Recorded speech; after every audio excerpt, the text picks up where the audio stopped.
Welcome back to my channel. আমি সুতপা চলে এসেছি আবার কিছু রেসিপি নিয়ে। আমি তো সবসময় জানো ঘরোয়া রেসিপি করি, মা ঠাকুমার হাতের রেসিপি, ঘরোয়া রান্না। তোমাদের কেমন লাগে অবশ্যই বলো। আর খুবই সিম্পল হয় আমার রান্না, তোমরা সেটাও জানো। আর আমার বক বক তোমাদের কেমন লাগে সেটাও বলতে। দেখো কড়াই তো গরম হয়ে গেছে। এবার দিয়ে দেবো বিউলির ডাল, যেটাকে কালাইয়ের ডাল বলে বা বিউলির ডাল বলে, সেটাকে আমি ভালো করে একটু ভেজে নেব। নাড়াচাড়া না দিলে তো নিচটা লেগে যাবে, তাই নেড়ে চেড়ে এরকম করে ভেজে নেব। আর এই ডালটা জানো না, ভাজা হয়ে যাওয়ার পরে খেতেও না খুব ভালো লাগে জানো। এ দেখো, কাঠে এইসব রান্না তো খুবই ভালো হয়। তাই আমরা তো এখন কাঠে রান্না ভুলেই গেছি, তাই গ্যাসেই রান্না করছি। দেখো ডালটা ভালো করে ভেজে নিই। দেখো আর বেশি লাল করব না, খুব লাল করে সিদ্ধ হবে না। তাই দেখছি হালকা ব্রাউন একটা কালার চলে এসেছে। এবার ডালটাকে আমি ধুয়ে নেব। দিয়ে দিলাম জল। দেখো ধুয়ে জল ফেলে দিয়েছি, ভালো জল দিয়ে সিদ্ধ বসিয়ে দেবো ডালটা। এই দেখো, তোমরা যেমন পরিমাণে দাও তারা সেরকম করে রান্না করো। আর জানো তো এই ডালে কিন্তু প্রচুর পাউডার থাকে, তাই 2-3 বার ভালো করে ধুয়ে নিয়েছি আমি।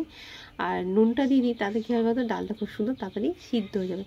এটাতে সিদ্ধ হতে টাইম লাগে, অনেকে প্রেশার কুকারে দেয়, আমি প্রেশার কুকার দেবো না, এটা এরকম করেই করবো। তাই তোমরা সঙ্গে থাকো আর দেখতে থাকো কী করে কি আমি করি। ফুটে গেছে, আমি ফেনাগুলো ফেলে দেবো, কেন ফেলাতে থাকে ময়লা, তাই ফেনাগুলোকে আমি এরকম করে তুলে ফেলে দেবো। এই দেখো, দেখো ডালটা তো জল শুষে গেছে। এবার ডালটাকে আমি এবার হাতা দিয়ে এরকম করে ঘেটে নেবো, ঠিক আছে? ঘেটে নিয়ে তোমাদের সামনে আসছি। দেখো ডালটাকে ঘুটে নিয়েছি। এবার এর মধ্যে দিয়ে দেবো জল। তোমরা অবশ্যই গরম জলটা ব্যবহার করো, আমিও গরম জলটাই ব্যবহার করলাম। এবার দিয়ে দেবো যতটা পরিমাণে হলুদ লাগে, হলুদ দিয়ে দিলাম। দিয়ে দিলাম কিছু লঙ্কা আদা বাটা করে। তোমরা যেমন ঝাল খাও সেরকম দেবে, আমাদের বাড়িতে ঝাল খেতে সবাই ভালোবাসে, তাই আমি ঝালটা বেশি করে দিলাম। কিছু কিছু ডালে যেমন আদা না দিলে ভালো লাগে না, যেমন বিউলির ডাল আদা দিতেই হবে, আদা না দিলে একদমই ভালো লাগে না। ডাল তো হয়ে গেছে, ডালে সোমবার দিতে হবে। বসিয়ে দিয়েছি কড়াই, কড়াই তো গরম হয়ে গেছে। দিয়ে দেবো সর্ষের তেল। তোমরা তো জানো যে কোনো রান্না সুতপা দিই সর্ষের তেলে ভালোবাসে, তাই দিয়ে দিলাম সর্ষের তেল।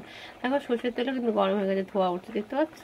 আর আমি এতে সোমবার দেবো শুকনো লঙ্কা, তেজপাতা আর সাদা জিরে।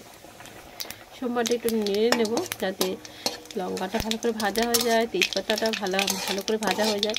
আর জিরেটা আমি পুরো কালো করবো, একটু সাদা সাদা রাখবো। কালো জিরে না ভালো লাগে না জানো, তাই এই দেখো ডালটা ঢালছি, কিন্তু কেউ ভয় পেও না জানো, ঠিক আছে? ঢেলে দিলাম। দেখো বন্ধুরা, কড়াই তো গরম হয়ে গেছে। একটা মশলা বানাবো, তার জন্য দিয়ে দেবো সাদা জিরে, তার সাথে দিয়ে দেবো কিছুটা তেজপাতা যেটা ছিঁড়ে রেখেছি, আর আমার লাগবে কিছুটা ধনে, সব দিয়ে দিলাম। এবার এটাকে ভালো করে যতক্ষণ একটা ফ্লেভার বেরোবে, একটা গরম, ততক্ষণ আমি এটাকে এরকম করে তেলে যাব, আলতো হাতে আলতো হাতে। আর এই মশলাটা তো আগেকার মা ঠাকুমারা ছিলে বাড়তো, তাই যে কোনো রান্নার টেস্টও কিন্তু খুব সুন্দর হতো, সবাই জানে। আমি আমার মাকেও দেখেছি এরকম তেজপাতা বেটে রান্না করতে, জানো তো। দেখো মশলাটা কেমন ফুটছে। মশলাটা ফুটে গেলে তোমরা মিক্সিতেও করতে পারো, শিলেও করতে পারো, যারা যেমন করবে সেরকম টেস্ট করে নেবে। আর যেমন গন্ধ বেরোয় সেরকম টেস্টও দ্বিগুণ হয়, জানো তো। দেখো লাল লাল হয়ে গেছে, আমার মশলাটা হয়ে গেছে। আমি এবার মশলাটাকে নাড়িয়ে নেব। আমি শিলে পেস্ট করবো, তোমরা মিক্সিতেও করতে পারো, তা আমি এতে শিলেই করবো, তাই মশলা করে নিই। দেখো মশলাটা বেটে নিয়েছি, তুলে নেবো। এবার মশলাটা দিয়ে দেবো।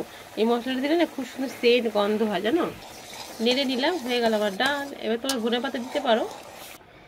দেখো নামিয়ে নিয়েছি। অনেকে লাউ দিয়ে খায়, আমি লাউ দিয়ে সিম্পল করেছি, লাউ আমাদের মধ্যে সবাই ভালোবাসে না, তাই কেমন হয়েছে অবশ্যই বলো।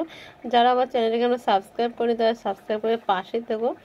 আর সবাই সুস্থ থেকো, ভালো থেকো, সবাইকে টাটা। এই দেখো দেখেছো, কে কে খাবে চলে আসো।